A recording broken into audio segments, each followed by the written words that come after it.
Even though we have official specifications and information and details regarding the PlayStation 5, there is something that a lot of people are still trying to figure out and are still very curious about, and that is the release date of the PlayStation 5. When is this console going to launch? Is it going to launch this year? Well, no, it's not, because when we got this information with the PlayStation 5 earlier in the month, Mark Cerny came out, he let us know some of the specs, some of the details, some stuff that really got us excited, some stuff that we are very glad to hear, some stuff that really makes it seem like the PlayStation 5 is truly going to be a meaningful upgrade and a meaningful next-gen console, right? Like it's actually going to feel next-gen. He did also confirm that the PS5 is not launching in 2019. It's not coming this year. So for anybody out there who maybe was still holding on to some kind of hope that it was going to happen this year, that's not the case. So now people are moving on to speculate, well, that leaves one of two realistic time frames, right? I think we can all safely say that the PlayStation 5 is not going to be launching in 2021. Sony's not going to wait that long, and nor is Microsoft. So I think 2020 is pretty much the safest bet when it comes to trying to figure out when we can expect it to launch, not just the PlayStation 5, but also the next Xbox. There's really two time frames, either early 2020, like around March, kind of similar to what we saw with Nintendo do with the Nintendo Switch, or holiday 2020, which is definitely more likely. Well, now some information has come out that really points towards holiday 2020. It says PlayStation 5 won't launch in the next 12 months. Sony recently revealed that its next generation PlayStation, we'll call it the PS5, won't be ready for 2019. Now the company is noting that the PlayStation 5 also won't arrive within the next year. A Wall Street Journal reporter revealed on Twitter that Sony is telling reporters during Q&A sessions that the PS5 won't be launched within the next 12 months. That leaves a potential PlayStation 5 launch date for the summer next year, or far more likely the fall period of 2020. A holiday launch for the PS5 wouldn't be that surprising given this is when new consoles are typically available in stores, and it leaves the door open for Sony to reveal a lot more about the console at E3 next year. Sony isn't holding its usual E3 press conference this year, but the company did recently reveal some key specs about its upcoming console. Sony is promising that the PS5 will support 8K graphics, 3D audio, SSD storage, and backwards compatibility with existing PlayStation 4 titles. The PS5 will also use an 8-core CPU based on AMD's 3rd Gen Ryzen line, and includes a GPU that supports ray tracing graphics. A more powerful CPU and SSD storage could be a thing that could be the big improvement, if I could read correctly, for the next generation PlayStation, opening up more power and raw speed for developers to use in games. Microsoft is expected to use similar specifications for its next Xbox, currently codenamed Anaconda. Microsoft is rumored to be preparing 2 new Xbox consoles for 2020, with Anaconda acting as a successor to the Xbox One X and a Lockhart console succeeding the Xbox One S. Microsoft has not officially revealed any next-gen plans, but the company has promised to go big at E3 this year. Sony also revealed today that PS4 sales now total 96.8 million units, closing in on that 100 million milestone, which it's now predicting it will hit during the next quarter. There are also 36.4 million PlayStation Plus subscribers, but Sony is predicting operating profits will fall by 10% next quarter due to costs associated with the development of the PlayStation 5. So I know that was a lot of information, but we're kind of just going over all this. If there's anybody who's maybe not in the loop with everything we kind of know so far that's supposedly going to happen when it comes to Microsoft and Sony with next gen, but definitely some interesting things here.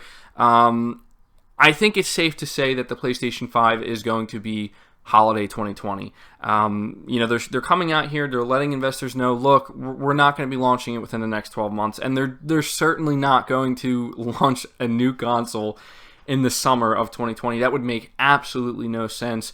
And I do agree that I think this is the smartest approach because it will give them more time throughout 2020, around E3, to really give all the information, to really build the hype and really show a lot of the games, I guess we could say, that people are going to be looking forward to and are anticipating to pick up alongside the PlayStation 5. Because it's like I said many times that if these companies are going to try to sell hardware, of course we can get excited over power, and a lot of what Xbox and Sony are doing with the next gen consoles, from what we're hearing so far, sounds awesome. But it will be expensive, and so what gamers are going to be looking towards is the game announcements and what game announcements they're going to have, both of these companies, to really kind of get people excited to go out there and upgrade. It's also very interesting to hear that Sony is confirming 96.8 million units sold. That's absolutely amazing, and it is clearly on track to hit that 100 million units sold. And I know that some people try to say, oh, sales don't matter. And listen, at the end of the day, I'm not going to make it sound like sales are the be-all, end-all, but they are important, especially to anybody who does care about console gaming. Me, you guys know, I like console gaming. That's how I like to do my gaming. That's how I've grown up playing video games, and it's just convenient for me. Sure, maybe it has its limitations, and sure, maybe PC has some big advantages over it, but for me, it's just the way I prefer to game. And so for me, I want to see the console continue to thrive, to continue to do well. And when I see how well the PlayStation's selling, it makes me feel good, because it really shows that Sony has a lot of reasons to continue to support the console the way they have. To whereas, honestly, if you look at Microsoft, of course they're going to continue to support the console, but they just haven't had nearly as much incentive because of the lower sales. They've had to find other means, and it's just unfortunate. I know a lot of people think that I'm completely against Xbox and that I just have a huge problem with them. I do have my problems with Xbox these days, but don't get me wrong. At the end of the day, I just want more competition. I want Xbox to come out here and do really great with their console, just like Sony and Nintendo were doing with the PlayStation 4 and the Nintendo Switch, because it's going to create more competition. It's going to push Sony and Nintendo to do better, to stay on their toes. And obviously, as we see, Sony and Nintendo are currently pushing Microsoft to do better and to be better. And I just don't want to see a situation in the future where console takes a backseat or it slowly starts to fade away, even though the future eventually may be all digital or cloud or whatever. For now and for the foreseeable future, from what I'm seeing with how well Sony's continuing to do with hardware sales, I want to see the console thrive. It's just... there's just something cool about the idea of going out, buying a new console, putting it under your entertainment center, and just enjoying great games on it. I don't know. It's simple, it's effective, and it's a formula that works. But before I end this video, guys, I want to talk about one last thing here that some of you may find interesting, and that is how apparently Sony is planning to release a super slim PS4. So it says, according to a leak, Sony is planning on releasing a brand new PlayStation 4 Super Slim sometime between September and November 2019. This is quite a possibility, given that in previous years, Sony did the same thing with the PS3 right before the PS4 dropped. Just as previous models, the dimensions of the PS4 Super Slim will be cut down from its predecessor, the PS4 Slim, as well as the price, making it just a tad easier for gamers and collectors alike to get their hands on the console. Based on the information that the leak has provided, the Super Slim will start at €199. That price is less than the PS3 Slim. This drop in price is due to the decrease in storage that the new console will provide as compared to the 16 nanometer processor of the Slim. The Super Slim is said to come equipped with a 7 nanometer one. Keeping in mind that the PS5 is right around the corner, Sony mentioned that the transition to this new console won't be abrupt and out of place. Sony's Mark Cerny stated that once the PlayStation 5 is released, new games will be dropped on both the PS4 and PS5 to aid those who might not be getting new console once it hits store shelves. So if the leaks are true, how does it affect me? Well, here's your answer. The new PS5 will be a more expensive unit, no doubt.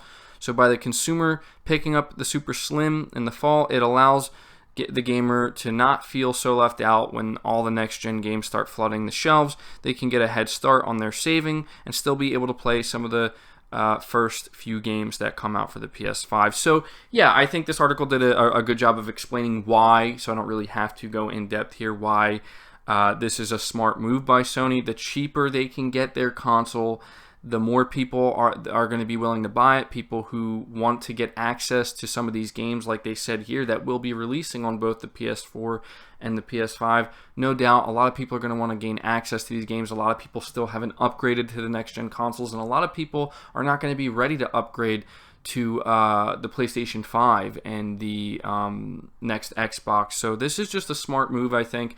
It doesn't say here how much it's going to be with US dollars. I'm not sure how much 199 euros is to, you know, American dollars. So maybe you guys can figure that out and let me know. But what we do know is it's going to be cheaper than what's out there now. So yeah, that's pretty much going to do it for this video, guys. I thought that this is some interesting information you would be interested in hearing about. At this point, I'm going to ask you to let me know your thoughts down in the comments below.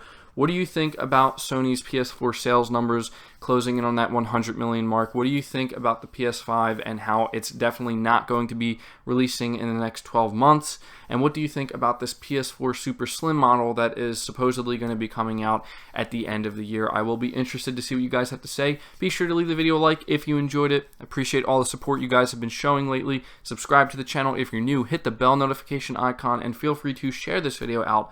On top of all that, it all helps tremendously. But until next time, guys, take care.